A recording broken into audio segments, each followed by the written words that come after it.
It's the Happy Families Podcast. It's the podcast for the time-poor parent who just wants answers now. The research suggests that life is genuinely, for so many, getting harder. Speed of life, expectations, pressure, financial worries, mental health. It keeps on stacking up. And now here's the stars of our show, my mum and dad. Hello, this is Dr. Justin Coulson. Welcome to the Happy Families Podcast. I'm joined once again, and as always, by my wife and mum to our 6 children, Mrs. Happy Families, Kylie. The lady who helps you raise your children. I can't believe you're still going there. All right, so if you missed it 2 days ago, I mentioned that Kylie had helped me to raise our 6 kids, which is true. I mean, you've done the majority of the helping. You've done the majority. Let's just move on. So once a month, we, on the podcast, have a conversation called The Doctor's Desk. I'm sure it's more than once a month. This comes around way too quickly. You say that you don't like it, but you get very curious and you ask a lot of questions and you always smile when we're talking about it. The Doctor's Desk is essentially an opportunity for me to geek out on the latest parenting science and talk to you about things that researchers are discovering that are important for how we're raising our kids. So where are you going to take us today? We have 2 studies. I always get in trouble for trying to cram too much in. So today it's just 2 studies. The first one that I'm going to talk about relates to what is known in the biz as ACEs, that is adverse childhood experiences, but we're looking at ACEs across birth generation. So essentially looking at whether or not kids today have more or less ACEs. Now normally, so in tennis, if you have an ace, that's a good thing, right? The more aces you hit, the better you're doing.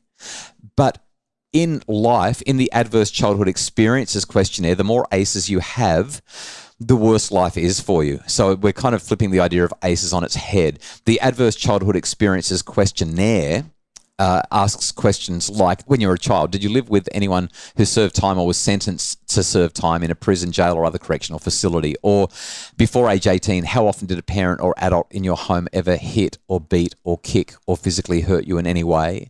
So ACEs, we're talking about trauma. We're talking about danger. We're talking about genuinely adverse things that happen in childhood that can have an impact on resilience and well-being and motivation throughout the rest of a child's life as they become an adult. So this is a research article that looks at ACEs across birth generations. Are our baby boomers or our millennials or our Gen X's or Y's or Z's, are they experiencing more or fewer ACEs?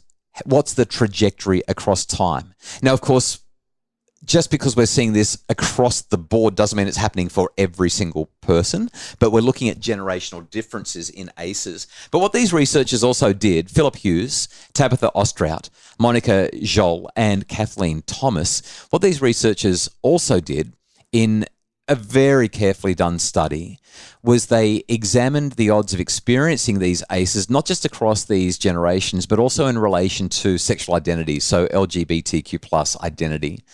And the results are pretty interesting. If I was to ask you which generation was more likely to experience higher levels of ACEs, that is adverse childhood experiences, what would you suggest? Do you think that it's our parents' generation, the baby boomer generation, or do you think that it's our kids' generation, the millennials? Or was it us, Gen X, Gen Y, Gen Z?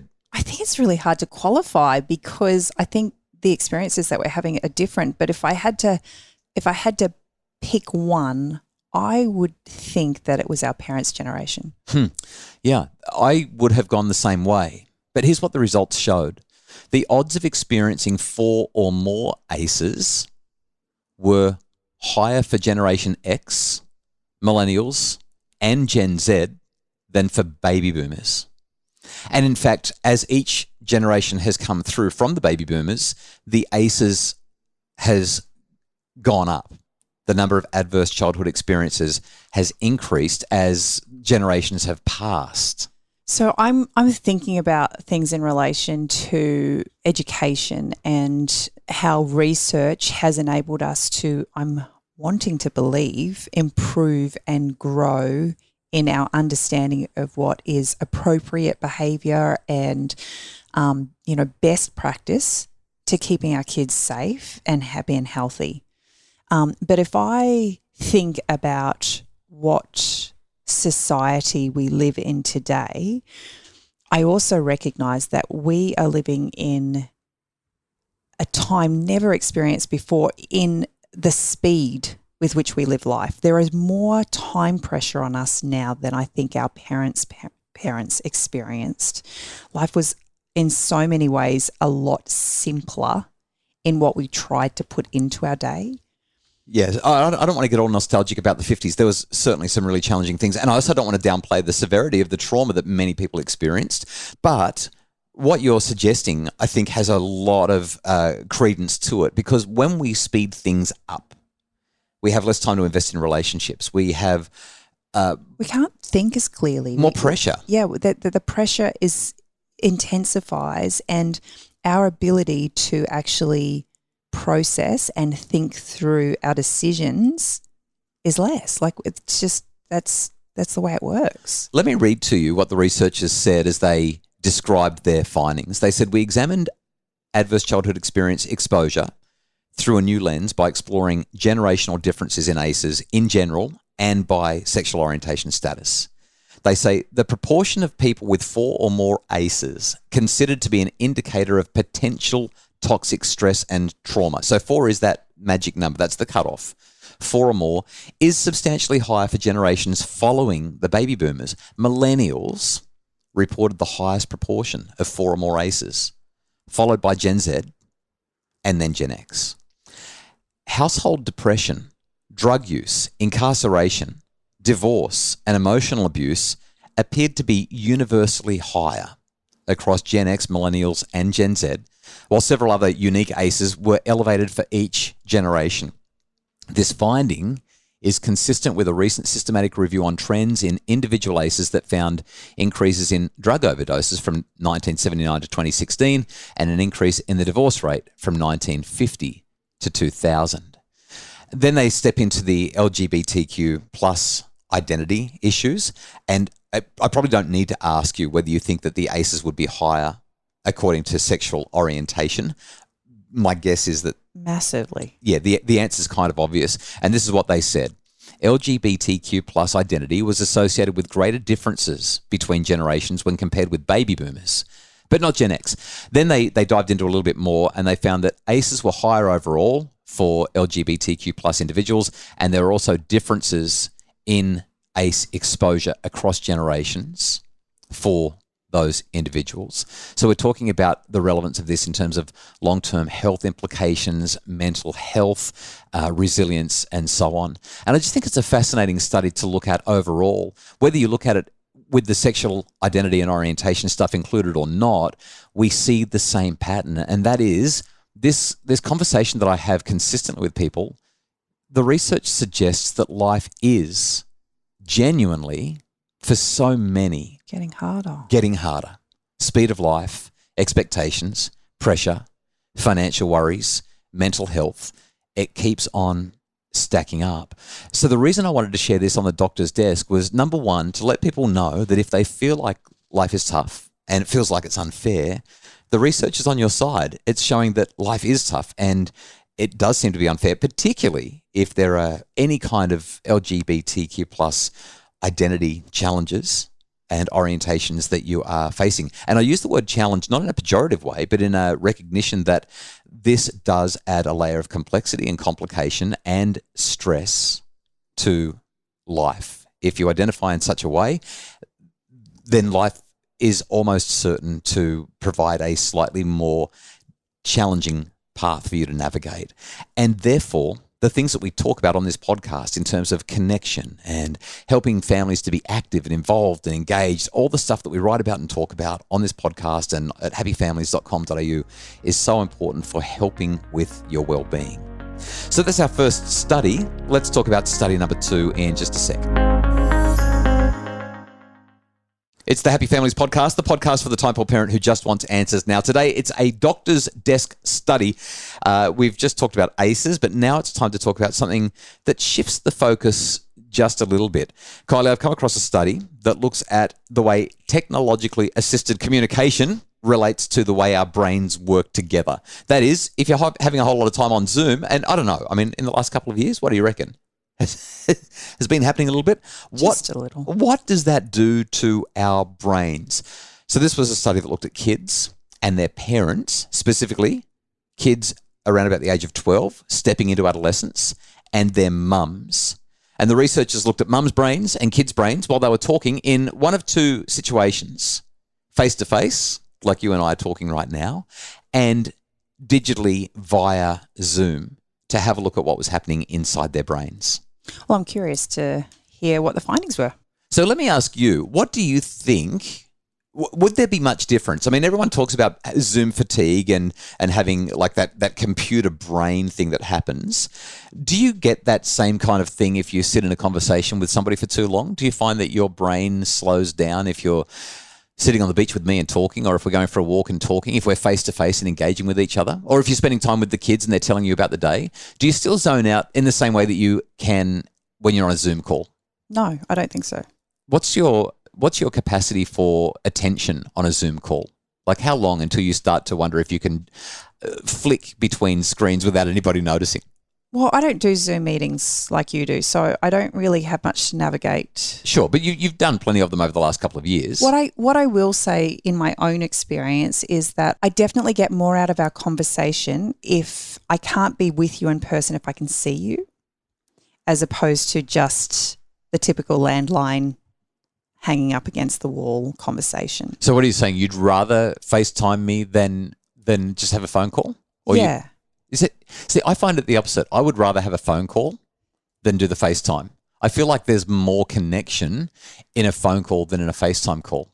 So if I'm talking to you, yes, because I see you and I get time with you. But for people that I don't, like, so I've got friends in America. Yep. I would much rather FaceTime with them because I feel like even though I'm not with them, I can actually just be with them in that moment, if that makes sense. I get that visual connection as well as the voice recognition. See, I just like to FaceTime them because I don't have to pay for a phone call. I can use Wi-Fi and I'm saving money. I would rather just call. Yes, I agree with you. If it's people that I have in my life on a regular basis, then I will have a much better conversation with them if I am just having a phone call. So here's what the researchers found. We've got 62 mother-child pairs, and they're signed up to what's called a pre-registered study, which means that the researchers have done all of this the right way, and we're looking at their EEG brain-to-brain synchrony. What's happening in mum's brain? Is that happening in the kid's brain? What's happening in the kid's brain? Is that happening in mum's brain? Okay, these kids are on average around about 12 years of age. They range from 10 to 14. They're having a live face-to-face interaction, and they're also having a technologically assisted remote communication. Now, here's what I think is fascinating. The live interaction, face-to-face, no screens involved, elicited what the researchers described as 9 significant cross-brain links between densely interconnected frontal and temporal areas of the brain. In other words, they identified the brain really lighting up. There's a high level of engagement in 9 significant cross-brain links. Okay? Well, the experience that you have when you're face-to-face with someone is three-dimensional. Yeah. You actually, you get to see the nuances that you don't pick up on the screen. Like, because when I'm looking at somebody on Zoom, I'm seeing their face more times than not, right? Sure.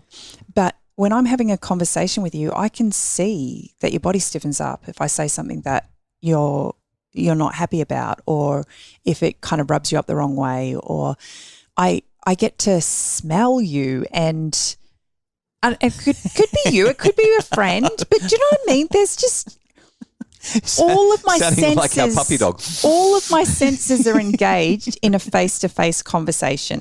And that's what the research found. So there's 9 significant cross-brain links. Now, for those who are neuroanatomically focused and aware and trained, mother's right frontal region connected with the child's right and left frontal, temporal and central regions, suggesting its regulatory role in organising the two brain dynamics. Okay, but here's the really important thing. Looking at the remote online interaction, that conversation elicited only 1 significant cross-brain, cross-hemisphere link. Essentially, what that means, we're comparing 9 links to 1 in a face-to-face versus a digital interaction. The results of this are, I think, fascinating in terms of highlighting that our brains simply do not attend nearly as well to what's going on online as what they do with what's happening face-to-face. Our 8-year-old has discovered FaceTime with her friends. We've obviously moved to the coast and she's keeping in touch with a couple of her friends. And I wasn't aware until recently. I was kind of a bit more intent in listening to the conversation. I realised it was quite stilted. Right. And she was actually asking the same question numerous times. So I kind of just stepped in to check in on her and recognised that she's got her friend up in a tiny little screen on the left-hand side, but she's playing a computer game on my phone while she's talking. So she's worked out that I won't let her play games on my phone, but if she asks for a phone call, that she will be able to do it because she's been a little bit sneaky. And just the recognition that if she was in that space with her friend, I wouldn't see them for hours. Yeah. Like they are completely engaged, have so much fun together. But introduce the screen. Introduce the screen, and there's too much distraction. Yeah. There's too many other things that are pulling for her attention. So I asked you before how long you can sit on a Zoom call before you get distracted and want to start scrolling or checking out other websites or... Well, you would have lots of experience with this. So where do you sit? I'm good for about 12 seconds. I really am. But if I'm with somebody, I want to put my phone as far away from me as I can. There's an intrinsic draw towards being in relationship when I'm face-to-face. But you introduce a screen as the method of interaction. Even people who mean a lot to me, I struggle to sustain focused attention. And if we go back to that study, that brain-to-brain synchrony, I believe, I mean, in hindsight, this is kind of from the University of Durr, but I believe them when they say there's only one link that they're finding versus the 9 that they're finding in high-quality face-to-face interactions. I guess the take-home message really is keep your kids off screens and get them to interact face-to-face as much as possible. And if they are going to be interacting with others on screen, do what you can to help them to focus intentionally on the interaction and not disappear into games and other web pages. Like the purpose is interaction. The purpose is conversation. Really hope that you've enjoyed our Doctor's Desk conversation today. The Happy Families podcast is produced by Justin Rulon from Bridge Media. Craig Bruce is our executive producer. Hey, thanks so much for joining us. We'll talk to you tomorrow.